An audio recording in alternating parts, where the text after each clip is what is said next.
Welcome into the Autzen Audibles Podcast. I'm Matt Frame, Eric Scopel, Jared Mack on the show today. Welcome to a Monday edition of the podcast. That's Mailbag. We've arrived to the final week of the regular season. As crazy as that sounds, as wild as it sounds, it's been a fast season. And we're going to get maybe one of the best games of the year this week with Oregon and Oregon State. And I think that's what Mailbag is going to be not all focused on, but the big picture stuff, big season, big questions. Yeah, there's just a lot on the table for Oregon, and we're going to have questions discussing a lot of it here. We're going to start with one that I thought was kind of a good barometer check from, I think it's the first time question asker, or at least the first time we've picked one, from at Def Ducks, who asked, how many of the following do the Ducks need to accomplish in order for it not to be considered a disappointing season? And he had 7 criteria, and I'm just going to read through it, and then we can run through how many of these we would pick. First, Pac-12 championship game appearance. Second, Pac-12 championship game win. Third, Heisman invite. Fourth, Heisman win. Fifth, playoff invite. Sixth, playoff win. Seventh, national championship. You know, in most years, I was thinking about this earlier, I would have just said number one, making a conference championship game would be like, I think it's hard for it to be a disappointing season most years. And that was, I think, what we talked about before the year started, was about if you get to Vegas first day of December, that's going to be a successful season. And whatever happens after that is kind of just the cherry on top. But the way this season has gone, and how good this team is, and I truly believe this is like a team that is among the best teams in the country, I think you have to add a couple more here just from where we are today. Again, to start the season, I think just making a conference championship game is a really good barometer. But I think I would include, based upon where Oregon's at now and just what I've seen from this team, I would include number 2, which was winning the conference championship. I would include number 3, which is getting a Heisman Trophy invite, which frankly feels like a foregone conclusion, barring, and I'm going to knock on wood here because Oregon's been snake bit by this a couple of times, a late season injury. I think Oregon will have a Heisman Trophy invite this year. I think Bo Nix is currently the betting favorite by some books, tied with, or a little bit behind Jayden Daniels and others. We'll get to some of that later. And then I included, if they're going to win the conference championship game, then they should be in the playoffs. So I said 1, 2, 3, and 5 for specifically where we are in this point in the season. Again, you could convince me that after the year we look back and we go, yeah, you know what, it wasn't a disappointment because they still made the conference championship game. They at least crossed that off. But for this particular team and where they are now, I feel like there's a little bit higher standard to reach just because I do think a lot of things are on the table here. Yeah, it's a tough read. I was thinking about this earlier. It's hard to look at a 10-win season and say that was a disappointment. I mean, just like objectively, like that's a very good season, and Oregon has already hit that with one more regular season game to go. I think it just, the addition for you, Eric, of number 2 specifically is just because it's against Washington. I think that's the biggest thing. Like, you know, in seasons past, if Oregon goes to the Pac-12 championship game and loses to Utah or, I don't know, Arizona, like it's not necessarily looked at as a disappointing season. But if you lose to Washington in the Pac-12 championship game, like, yeah, I can see how it can be viewed as a disappointing season, even though they would have been 11-2 overall with 2 losses to one team, which is, I get that's difficult. And then the playoff invite, I'm not sure, like in a hypothetical world, like if Oregon wins the Pac-12 championship game but doesn't get into the college football playoffs but goes to like another New Year's Six bowl and wins that, like, is that going to be a disappointing season? Like, I don't know. I just feel like the bar is going to consistently change just based on what happens in these next 2-3 weeks. And I think regardless, Bo Nix is going to get an invite to New York City. Will he win it? You know, we'll find out eventually. He's obviously in really good standings right now. Him and Jayden Daniels are, you know, the 2 favorites here. But I think regardless, like, you're going to look back at a couple of years, and I'm not sure if there's going to be we'll find out in the next 2 weeks. So I'm not sure there's going to be any like resentment in anyone's tone when they're looking at this season. Like, it's been damn good. They're 10-1. One loss is a close game to Washington. Like, it's going to be a good year no matter what. There's probably just going to be a, kind of, what about isn't like reflection on it. Like, well, what about if they didn't go for fourth down all those times? Or if something happens tragically in the next 2 weeks, it's going to be the talk about that. But I still think it's going to be a successful season, but I'll give my final answer of 1, 2, I don't know, 1, 2, 3. I don't know if we can really hinge it on if they don't get to the playoffs, it's a bad season. I'm not really going to change my opinion from the start of the season. 1 and 3. I feel like if you accomplish one, that means you beat one of your rivals in Oregon State. And if you don't win the conference championship, it means you're losing to a playoff caliber team. And that's never a disappointment. And I know that hurts for Oregon fans because it's Washington. Sure. And you're 0-2 on the year against Washington, which hurts, which is bad. But that Washington team, just like this Oregon team, is damn good. And they, too, have a Heisman candidate. They, too, have one of the best receivers, if not two of the best receivers in the country. Their offensive line is really good.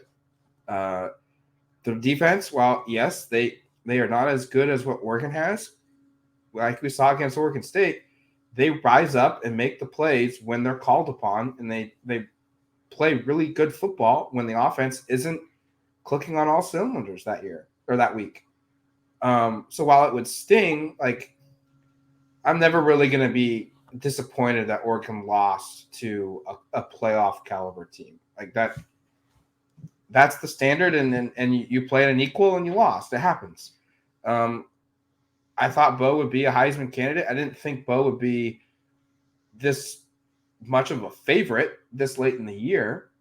So I'm not going to say winning, not winning it is going to define this season, but getting to New York will be important. We'll be right on what we've expected. And then everything else, like if you get to the playoffs, it doesn't really matter what happens in the playoffs. If you win a game, it doesn't matter what happens after. If you win the whole thing, yeah, it's if you don't, if you get to the championship, it's a damn good season. And to Jared's point, like, I just think this team, we might see one or two guys pull out of a non-playoff bowl game if it's because look, the reality is they beat Oregon State. They get to the Pac-12 championship game. They're playing in the Cotton Bowl, the Fiesta Bowl, or the college football playoffs. Like those are the options that they have. And if they lose to Oregon State, I could still possibly see them getting into that Fiesta Bowl type bowl game. Where I was going is I still think that this team, even if they don't make the playoffs, we're going to see most of these players play in the bowl game. It's a big enough bowl game. I think you should tell Bo not to play, but I kind of think he's going to play for Oregon. And I don't think this team shows up if they don't make the playoffs to a bowl game and is disinterested and is completely just blown out of the water by the opponent that they play. That's just not who this team is. It's not in their DNA. So I don't think there's going to be a non-playoff bowl game blowout loss that ruins the season either. So I think it's just 1 and 3. And while I agree with you guys, and I made my point earlier, I just think it's so hard to thread the needle and have a team that can truly play for a conference or play for a national championship. And I think this team, like, they might be that team. And it's been about a decade since I think you really could say that about Oregon. That obviously the 2014 team did play for it. There were some good teams in between. 2019 had its shot. 2021 had its shot before it very clearly was proved it wasn't deserving of it. But this team feels different, which is why, and again, maybe I'm being unfair. I mean, I wouldn't in 10 years from now go back and say, oh, what a bummer that year was. But with just how far this team has come and how balanced they are and good they are and really just about every aspect, like, yeah, I think the expectations are raised just a little bit just for this team. And the big difference is to have a quarterback this good. and to have him playing at this level. Like, it's just not something that happens. Like, even the Justin Herbert senior season in 2019, like, he was really, really good that season. He wasn't this. And this is the closest Oregon's had to a Marcus Mariota, the Heisman Trophy winner. And statistically, like, we're getting close where we could talk about this being better than that season. So those are the reasons I included a couple more there, while also understanding that, like, being a rational human and a rational fan of Oregon football, I think you would say, like, just get to the conference championship game any year is undoubtedly a success. I just think when you have a team like this that I think is proving to be pretty special, you can add a couple of things there to the list. All right. Second one from @JamesonWhite16. What defensive player or position group needs to play well for us to beat the Beavs? Feels like a lot of Oregon State's rush yards have come between the tackles with Martinez, but I'm also nervous about how mobile DJU is. Autzen Audibles. He also asked, will the Ducks be Vegas bound? Pretty simple answer to that question. Win on Friday, and the answer is yes. Lose on Friday, and the answer is kind of probably no, assuming Arizona beats Arizona State, because they would have the tiebreaker. But hopefully that's not a conversation we're having to explain later in this week. Kept this one pretty simple, but player or position group, just the front seven. I think most Oregon fans will probably still have nightmares from last year's game where Oregon State just ran the ball every down over and over again, and Oregon had really no answers for it. And I think the thing, just looking at this Oregon State team in general, is their primary ball carriers are like big, physical, NFL style looking athletes. Like DJU is a 6'5", 250, whatever they list him at, quarterback. Like, he is basically tackling a defensive end. Damian Martinez and Deshaun Fenwick are both 220, 230 plus pound running backs, and they're like 6 foot, 6'2". Like, they're big, physical. They're built like linebackers. And so for me, this game's a little different because the three players that will have the ball in their hands the most in the run game in particular are guys you're going to have to get upfield with, be physical, and knock back.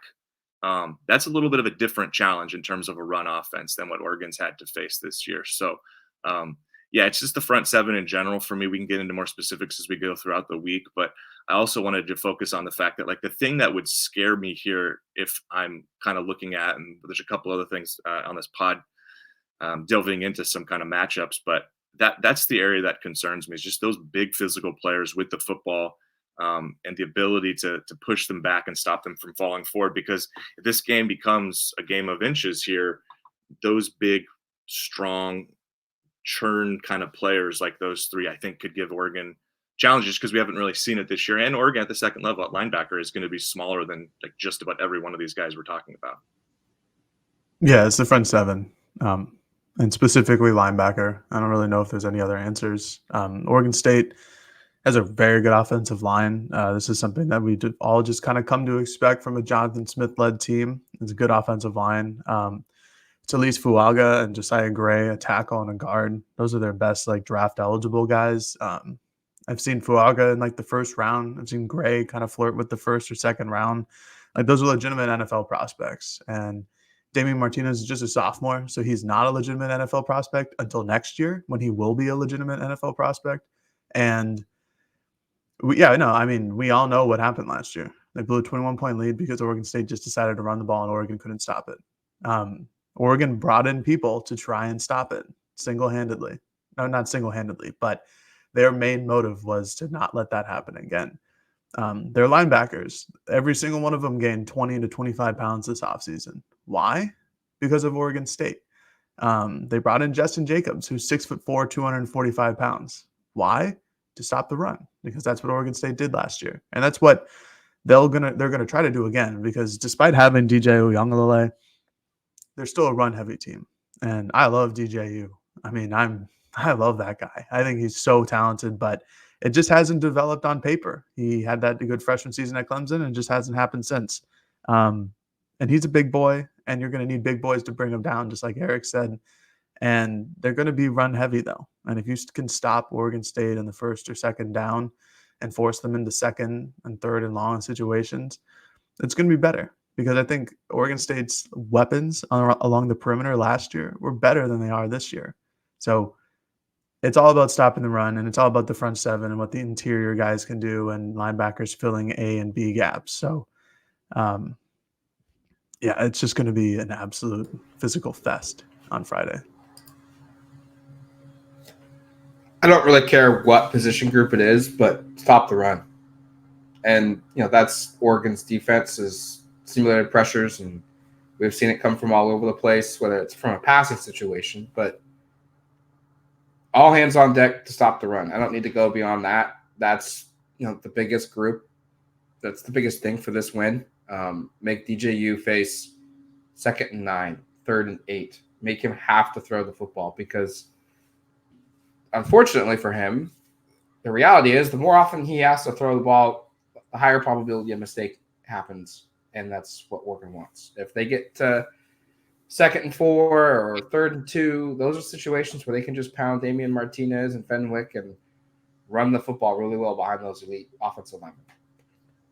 Exactly. And one thing that I think is sneaky curious this week is it looked like at the end of that Washington game, DJU hurt his thumb on his throwing hand. I don't know on later on this week. I'll be curious to see what the impact of that could be, just because he's been good this year. This is statistically, I think, probably his best season. I know his completion percentage is a little below where it was to start his career, but 20 touchdowns, 6 interceptions. He's had some big games. But again, to Matt's point and Jared's point, like this is a run first, run second, throw only when you need to kind of offense primarily. And I know they do have some guys downfield who can beat you, but if that thumb's a problem, that's potentially a pretty big storyline in this game. Okay. Any update? Was there any update, Jared, online on DJU's thumb? Did Jonathan Smith talk about it? I didn't find anything. Well, there's also Bloomfield, the guard. I know he's not a tackle, but one of their starting guards is out for the year against Washington. Mm-hmm. It was a really tough weekend for injuries for a lot of teams. Obviously, Florida State being the one that got hit the worst, and that's going to be an interesting storyline that could, in fact, impact Oregon at some level. Okay, third one from @RobbieParness. This might be semi-redundant because we just kind of ran through this, but I wanted to touch on a couple of the points he asked. What matchup worries you the most versus Oregon State? DJU as a threat to run, Damian Martinez plus good O-line versus Oregon front seven, and then Camden Lewis versus his own mind. #Autzen Audibles. The DJU, I don't know. Maybe we focused on it enough already, but he's a different kind of running quarterback, and I know he's obviously a very gifted pocket passer, assuming his thumb is healthy, and maybe very gifted as a strong based upon his statistics. But this is a guy who has an absolute cannon for an arm, like that. He can really chuck the ball, but I do worry about just QB centric runs with him and just how big and physical he is. And again, this is maybe the point I made a second ago, just kind of repeated. So apologize if I'm being redundant, but like they're going to have to find a way to stop him on those short yardage plays. Like it's 3rd and 2 and they run a QB draw and he just gets enough head of steam there and is big enough where all he has to do is fall forward. Like those are the kind of things that worry me. The real answer to this is really just the Damian Martinez component. Like if we're just being honest, like he's, to Jared's point, going to be an NFL back. And the fact I was looking at his recruiting rankings after the Washington game going like, how is this guy's like next best offer Georgia Tech? And he's from Texas. Like how did this guy slip through the cracks and he's immediately like a dude who's going to be, I don't know where running backs get taken in the NFL, but like when he's draft eligible, I assume this guy's going to be one of the first 3-5 running backs off the board, I would imagine. Like he is really, really good. So that's the biggest concern to me out of these 3 points that Robbie brought up. The last one, the Lewis part, I mean, no one feels good about where that's at. So we'll see if that matters. I kind of happen to think there's a chance Oregon creates enough separation that it doesn't come to pass that Camden has to play a part in this game. But last time Oregon played a really tight football game, they weren't able to get to overtime in part because of his legs. So that part, I think you can't push that one away. You have to acknowledge that's a real concern if this one is close. Yeah, 100% real concern. It would have been nice to see him get a field goal off against Arizona State, but there was a bobbled snap and he didn't get to kick. He did good on touchbacks, though. He nailed all of his extra points and became the school's career leader in points scored, topping Royce Freeman. I mean, I don't know. There's not too much to say about Camden. We've kind of aired out all the problems that could persist from Camden Lewis's struggles. He knows it. He's talked about it. This is something that Dan's talked about as well. It's something that needs to get better, especially going into these critical games. There could be an opportunity, like Eric just laid out, of a important field goal that needs to be hit against Oregon State, or if Oregon gets the conference title game against Washington. There are those opportunities, and you need to have faith in your kicker. And there's not a lot that has been shown recently to have faith in your kicker. But to go for the biggest, the biggest matchup, it's just what we talked about. It's the run offense. It's DJU running. It's Damian Martinez. It's Fenwick. It's all these guys running. I love DJU. I think he's a great prospect, but he just hasn't put it all together in college football as a quarterback. Could see him in the MLB one day because he's got a cannon of an arm. But yeah, like the DJU run part is kind of like Tyler Shuck, but just a bigger, stronger version. I don't know if he's faster. They're probably very similar, but he's just bigger and stronger, which always helps. But that's the matchup. Obviously, Oregon's wide receivers against Oregon State's defensive backs, I think, is another matchup to watch because those are some good DBs. They're a little undersized, but they're still really good and great in press coverage and have great technique. But it's just the run game against Oregon State. That was the narrative last year, and it's going to be the one this year as well. I guess just to be not to be redundant, I would just be curious to see how much they build around running DJU in this game. So much attention is going to be built off of let's stop Martinez, load the box, just make him neutralized. And do they then put play action into that with DJU and bootleg him out with a run pass option? How many design runs does DJU get? Because he is a massive quarterback. He's like 255 pounds or something like that. And that's a quarterback that they just have not faced. I know Tyler Shuck's a big dude, but he is nowhere near the size of DJ.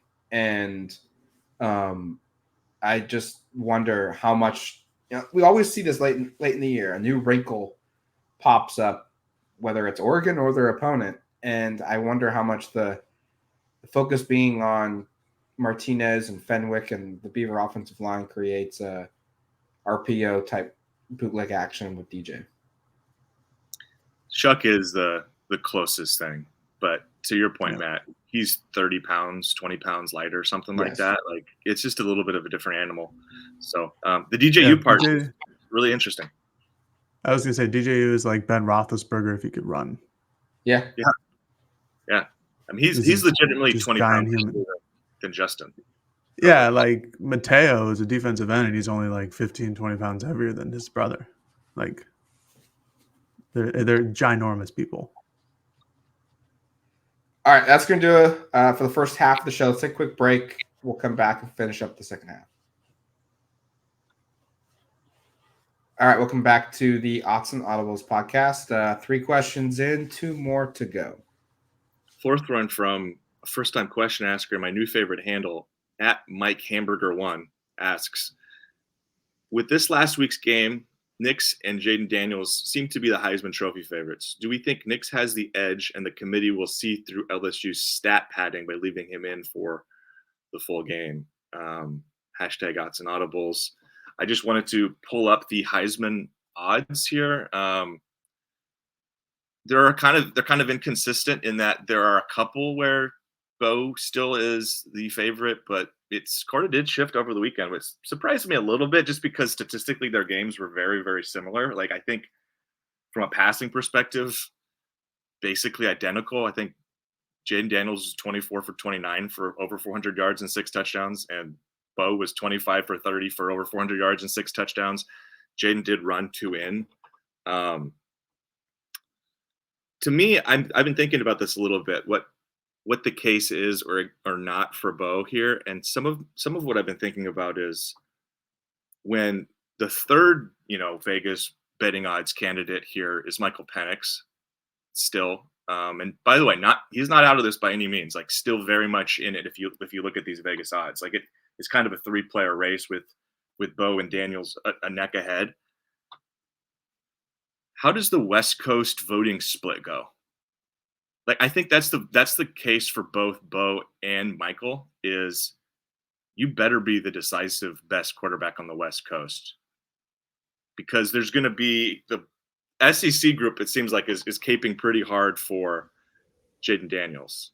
And the Big Ten guys they're talking about Marvin Harrison, and maybe they'd like to sort of support future members of the conference in some strange way. I don't know if that'll really factor into it. But the part that I'm interested in is, what does the West Coast do here with two legitimate candidates? And that's why I think if there is a head-to-head in Vegas, that's what might decide this whole thing. Because if one of them can decisively win the game and outplay the other and leave no shadow of a doubt who's the pick for the West Coast guys, I think that gives whichever one of those players it is the real edge. But if it comes out and you're like, I don't know, and there's a split still, and maybe Nix enters the game as the favorite, but Penix outplays him, but Oregon wins, I don't know, you create all these weird scenarios. You could see that sort of impacting the voting here, because, like I said, I think the Southeast seems pretty far behind their guy down there, Daniels. And statistically speaking, as good of a season Bo Nix is having, Jayden Daniels is just like slightly better, albeit on a team that's already lost 3 games. Yeah, the 3 losses for LSU certainly hurts his case, but yeah, no, he's been incredible this season. And the reason he has a slight advantage, at least in the odds, is because he can run the ball. He's got 1,000 yards on the ground already and almost 3,600 passing yards. Here's what Jayden Daniels has done the last 2 games. 785 passing yards, 330 rushing yards, 9 passing touchdowns, 4 rushing touchdowns, and a completion percentage of 75%. Like, dude's putting up video game numbers, and LSU is winning, and that's an electric offense, and he's hitting guys deep down the field.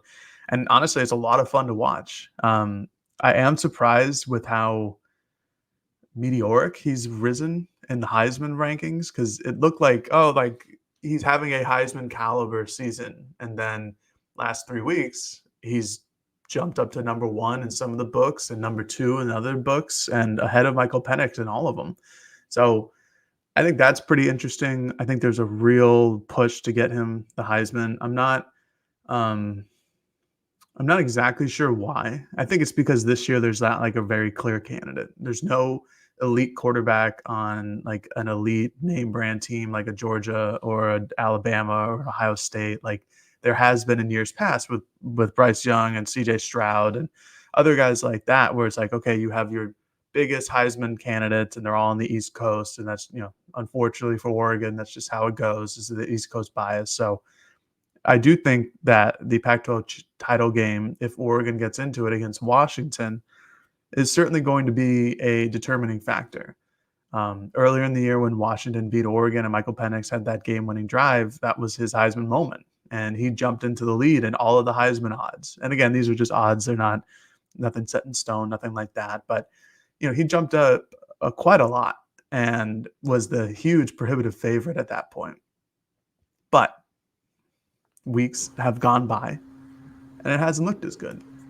And if there's a moment on the title or during the title game where either Nix or Penix has this moment where they lead the team down the field, they score a touchdown, or one just significantly outperforms the other one, then yeah, one of those guys could easily take over for Jayden Daniels, because he won't be playing the SEC championship game. And if it comes down to both quarterbacks played excellent, like let's say it's like a 45 to 42 point win for either team, I think whoever was on the winning side of that game will probably be the prohibitive favorite at that point. So I think it's just the bookmakers, they're running the hot hand of Jayden Daniels at this point. They were running the hot hand of Bo Nix the last 2 weeks as he went up through the rankings. But I think it'll really honestly all be decided on championship game Saturday, because Jayden Daniels will not be playing and Bo Nix and Michael Penix might be playing. Yeah, if Bo Nix has big games this weekend, and then if they win and next weekend in the Pac-12 championship game against Washington, his odds will go back up. There's not much more to say. He's playing two top 15-ish teams next 2 weeks, and one of them will be on Friday night with everyone watching across the country. The next one would be on a Friday night with everyone in the country watching. And Jayden Daniels plays Texas A&M, who can't ever get over the 8-win hump, and that's that. Their season is done. And there's something to be said. Daniels' numbers are absolutely bonkers. Like almost 1,200 yards rushing is just crazy for a quarterback. He's obviously thrown for a lot too, but there's something to be said in a voter's eyes, and I'm not a voter. None of us are. Yeah. But there's something to be said when you're not playing and your counterpart is playing in a big game and having a big moment. Like, that kind of overcomes a lot of the big stats of what you did against Georgia State in the fourth quarter. Jared and I were talking about it at ASU. Like, how long does Bo Nix stay in the game? Does he come out to start the third quarter? The press box was a little like mixed on what should happen, and he ended up playing that first drive. And when they didn't score, I almost kind of thought we might see him again because of how quick it went.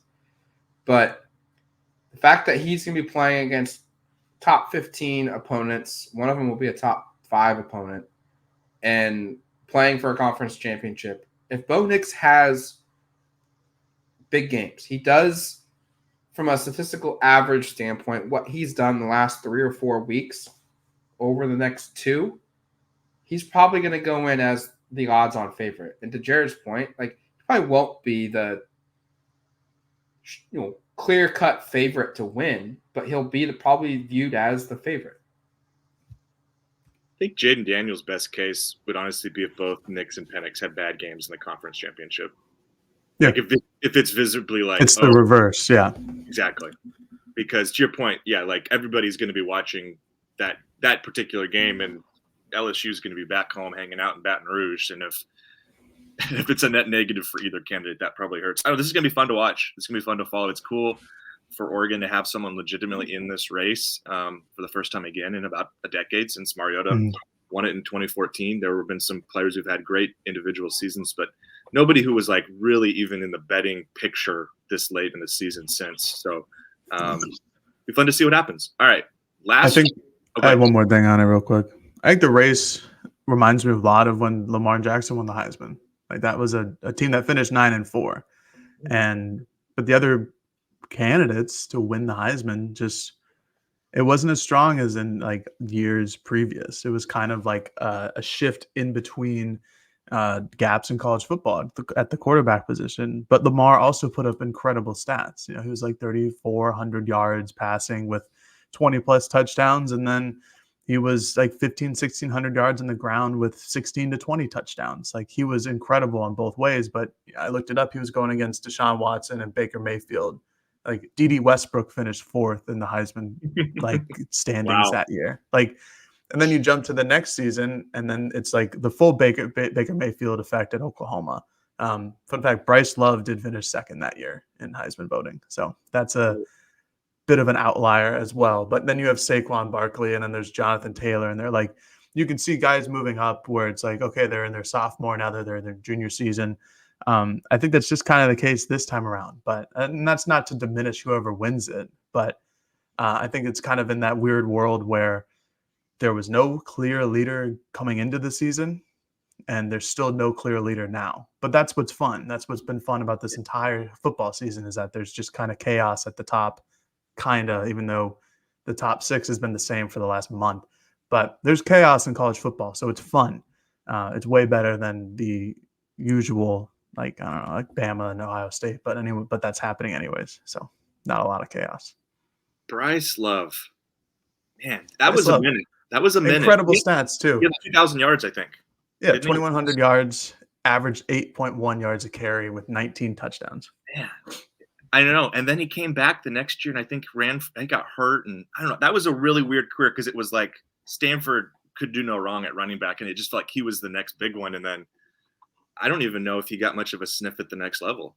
And He came back for his senior year, played in 10 games for 739 yards. So Yeah. literally like 1,400 shy of what he did the year before.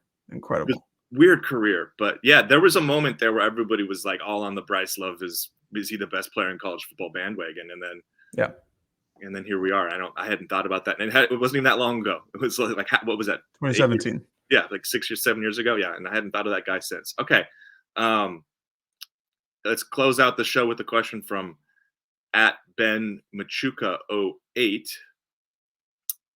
With the reports of a potential Chip Kelly firing, what do you think the chances are of Dante Moore transferring to Oregon? And if so, would you have a chance to start over Ty in 2024? #Autzen Audibles. Let's address the Dante Moore part first, and then maybe have like a little powwow about where things are for Oregon quarterback in 2024. I'm gonna switch up the order here because Matt always goes third, and I'm gonna check and see with him first. Matt, what are your thoughts on the Dante Moore Oregon kind of rumors, because they have been circulating? Incomplete, because we don't know who else is available yet. My personal opinion right now, no, don't go after him. He's really good, but Ty Thompson has improved. You brought in Austin Novosad, who was regarded as a highly regarded recruit. He needs time. That's very clear. He needs to develop. But you've also got Van Buren. You've also got Moga, and you've got Achilles Smith Jr. in the fold in 2025. And you're going to add a player who could potentially have 3 more seasons of college football to the mix. I would prefer, if they go portal, find the guy that's going to be a proven college player. Find the guy that's got 1 or 2 years left of eligibility. Or if it is someone that's a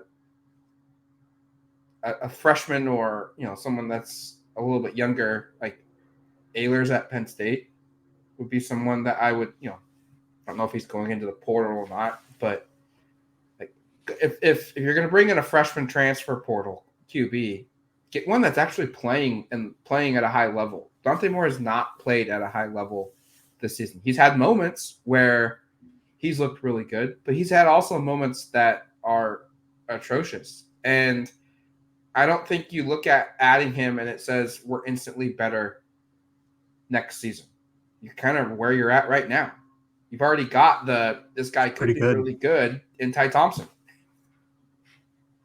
Oh yeah. I am all in favor of it.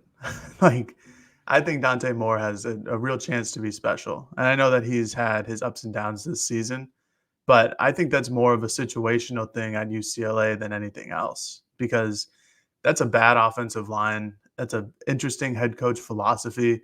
That's a situation where they need to be a run-heavy team, but don't have a running back who's really the A1 guy like they've had the last couple of years with Zach Charbonnet. I like Carson Steele. I think he's a good player, but a lot of that falls onto the quarterback. And Dante Moore's been hurt a lot this season. There just seems to be something going on there. And I think, ultimately last season, Oregon made the choice to take another year of Bo Nix than to take on Dante Moore. And I think that's absolutely the correct call. But I still think that Dante Moore has the chance to be incredibly successful. I think there's a lot of quarterbacks who have the chance to be incredibly successful in Oregon's system under Will Stein, as long as he's still here going into next year. Because it's an easy system for a quarterback to read. And, that's some of the hit on Bo and the Heisman candidacy is that it's an easy offense and that he's not throwing the ball down the field and stuff like that. It's like, sorry, it works. I don't know what else you want him to do. And I think if you put Dante Moore behind a good offensive line with good weapons, which Oregon will also need to jump into the transfer portal for this offseason, I think he can do well. I think he's one of the more naturally gifted throwers of a football that I've seen in a long time. He's honestly right about there with DJU and like what I've seen from a prospect out of high school, just guys who can throw the ball with ease. I really like him. And if I'm Oregon and he wants to come, you pick him up, because yeah, like you don't have a clear answer right now because as much as Ty Thompson has improved, there's still moments during games where like, that wasn't great. There's flashes. It's all the potential flashes. It's the touchdown pass to Casey Kelly, and then a couple of plays later, it's the inability to feel the pressure off of his backside and get hit in the arm and then throw an interception. So I think still, regardless, Oregon needs to go in and look for a big-time transfer portal quarterback. That's just been my take. It's my take from the beginning of the year. It's my take now. When there's a big name who ultimately enters, who's proven and has been a good quarterback at wherever they were before, you go after him. You go after him hard because developing quarterbacks is nice, but you don't necessarily need to do it anymore. Yeah, I've been in the same boat. You have to get a portal guy, I think, just to feel confident in where you're at the position. And whether or not Dante Moore, wants to go to Oregon, because I don't know if Chip Kelly's going to get fired anymore. They just beat their rival. They play Cal this week. It's a game they should win to get to 8 wins. If they really just don't want to start Big Ten play with him as their coach, I get it. I also would say like the last 2 years, he's averaged about 9 wins per season. That's pretty good for UCLA football. Like, it's been a long time since UCLA's been much more than that on a regular basis. Mm-hmm. So I'll be curious to see what happens there and how does that impact Dante's decision making. But if he's available, to Jared's point, I do think you take him. And I mean, Matt also made the point of like, if there's other guys out there, like, sure, take a look. Like if there's a better, more veteran guy, like, yeah, absolutely. But I think Moore's skill level and his talent is really, really high. And I think it would be worth bringing him in. Now, the point I've made, and that kind of is interesting, is if they do add a transfer quarterback, everybody currently on the roster this year, plus the 2 freshmen they're signing, that's 5 scholarship. It's a lot. That's too many. Big number. So that's where it's like, I assume if they're bringing in a guy, who's leaving?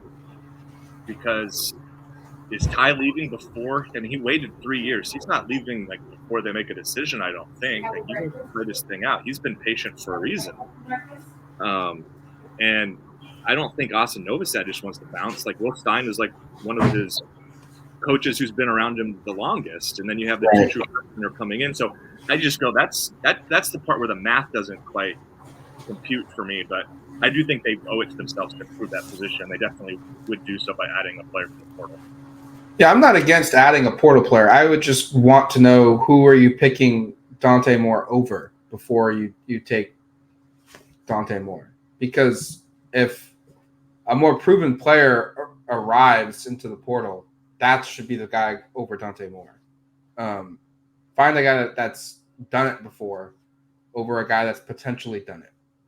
And that's kind of what the portal has been. That's what Oregon's targets have been historically under Dan Lanning in the portal, is going and finding guys that have produced at a level already, and then it just translates over to Oregon. Like, how many guys has Oregon added where they've said, we think this guy could be really good down the road. He hasn't shown it yet. He's gonna be good, and it paid off.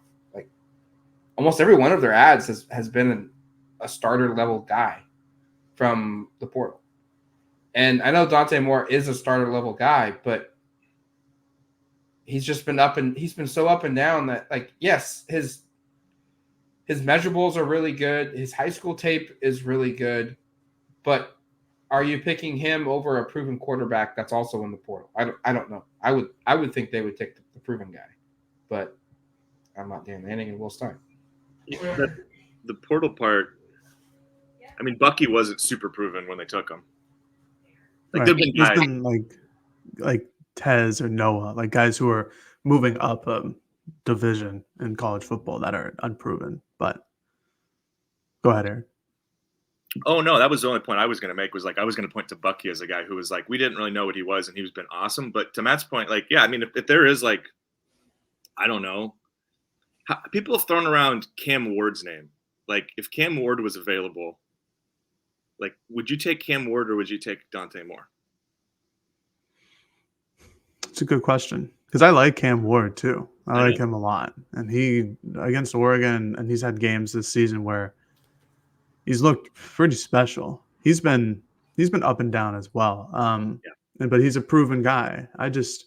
I would like to know what the philosophy is from Will Stein on what are the, like the top 3 things he's looking for in a potential transfer quarterback. Like, is he confident in his development skills where he doesn't need like an overall really established guy, or does he need one of them where it's like, I need you to come in and know how to make checks and right the ship for a year or two max? So that's a good question. I think I would lean Cam Ward, but boy, do I love me some Dante Moore. And then I had just one last question on this. How would we feel if they didn't add a portal quarterback? How would we feel if it was just we're all in on Ty? It's a risk. Yeah. I mean, you're banking on Ty Thompson being the guy, and he's looked improved and is currently, with who's on roster, the odds-on favorite to win the job. But I don't know if that's going to be good enough to get you 10 wins again next season. I don't know. I mean, he's looked at times really, really good, and then he still is. You still have the past 2 years of what he has done on film in your head, and that's a really big risk, and that's why I think they should go portal, and they should find a guy that is going to elevate the room. But you have at least some kind of confidence that, hey, at minimum, he's able to get us to 9-3, 10-2 type level. I think Ty has all the measurables that you need of a quarterback. It's just like we've said for 3 years. Can he process things quickly enough and make the right decisions and make the plays? This season he has, but the last 2 he hasn't. So I would be scared if they didn't. I wouldn't be scared, but I'd be shocked if they didn't add a quarterback. They just rolled with who they have. I think it would be, yeah. Go ahead, Eric. I was just going to say I would be too, but go ahead, Jared. I think it'd be a bad decision. Like, as clear as day. I really like Ty too. He falls into the DJU boat with me where all the physical measurables are there. He can throw a pigskin a quarter mile. He can do anything on the football field at practice. Yeah. But what happens when you get him into a game? And yeah, he's looked good this year. And I think it's a product of his improvement over the course of the season and his development under Kenny Dillingham and Will Stein, because I don't think he got that much under the previous regime in their quarterback philosophy. So I was put it like that. But he still makes some interesting decisions during a game, even this year. Yeah. And that's in very limited snaps too. And I like Ty. I think he's a good kid. I think it's incredibly respectful that he has not hit the transfer portal like so many other players have over the course of their careers. But that being said, they need a transfer quarterback. They need somebody who's proven. They need to get him in the portal. I really love Dante Moore, but yeah, if you give me like a proven guy who started at X school for 2 years, I'd rather have him than Dante Moore. And I'd rather have that fantasy player than Ty Thompson, because I still think that there's a lot of question marks. And he's looked good again in a small sample size this season, looked pretty good against ASU, but there's still some things there where I don't even know if it's the how we've watched him the past 2 seasons, or is it more just I just don't think it's clicked yet. And it's kind of like Dante Manning, where it clicks for one game and then may not click for the next one. So that's my take.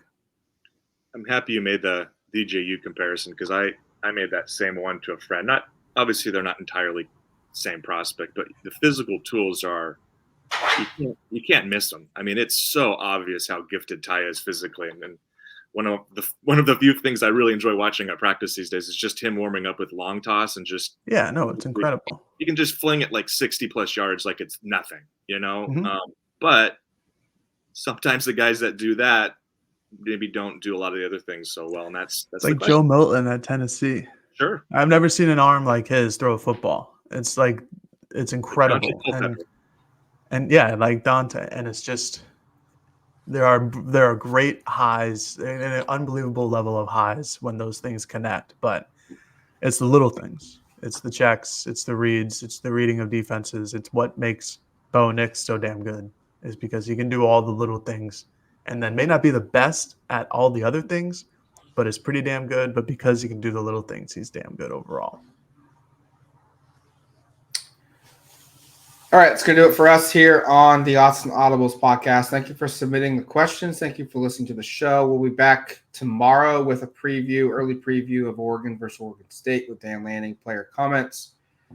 Wednesday, we'll have Angie Machado on from Beaver Blitz. And then Thursday on Thanksgiving, you guys will get a pregame show where we make our picks and some bold predictions as well. All that coming up this week here on the Autzen Audibles podcast. Talk to you later, folks. Peace.